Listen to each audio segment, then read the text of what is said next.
Hello, আসসালামু আলাইকুম। সকাল সকাল আরেকটি নতুন ব্লগ নিয়ে হাজির। তো আজকে আমি শেয়ার করব কিভাবে আমি আমার ডিনার ওয়াগনটাকে কফি স্টেশন প্লাস মেহমানদারির জন্য বাফেট টেবিল হিসেবে পরিবেশন করি। ডিনার ওয়াগন কিন্তু আপনার ঘরের লুকটাই চেঞ্জ করে দেয়। এটা যেমনই আপনার কাজের ঠিক তেমনই আপনার শৌখিনতার প্রতীক। এটা আপনার জন্য একটা গুড ইনভেস্টমেন্ট আমার মতে।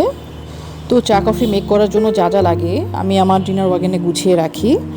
দেখতে পাচ্ছেন এটা গুঁড়ো দুধ, এখানে আমি পাশেটায় আমি সুগার রাখি।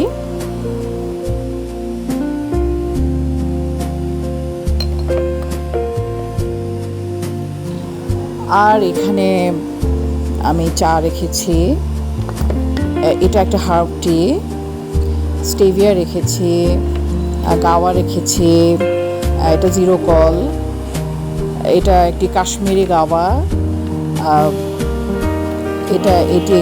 এটিও একটি হার্ব টি। যখন খুশি আমি এখানে আমার চা কফি যেটা লাগে মেক করে নেই।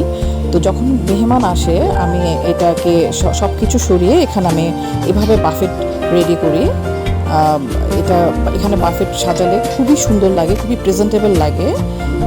দেখতে পাচ্ছেন মেহমানরাও খুব পছন্দ করে আর আপনারও খুব সময় বাঁচে। আল্লাহ পাক কুরআনে বলেছেন যখন আমরা আল্লাহ পাকের রহমত প্রাপ্ত হই তখন যেন আমরা সেটা সবাইকে প্রকাশ করি। তো আমি নেক্সট মান্থ ইনশাল্লাহ উমরায় যাচ্ছি, আর এটা আমার সেকেন্ড টাইম উমরা। আলহামদুলিল্লাহ, আমি আল্লাহ পাকের নিজেকে বিশেষ রহমত প্রাপ্ত মনে করছি। তো আজকের জন্য এতটুকুই। আল্লাহ হাফেজ।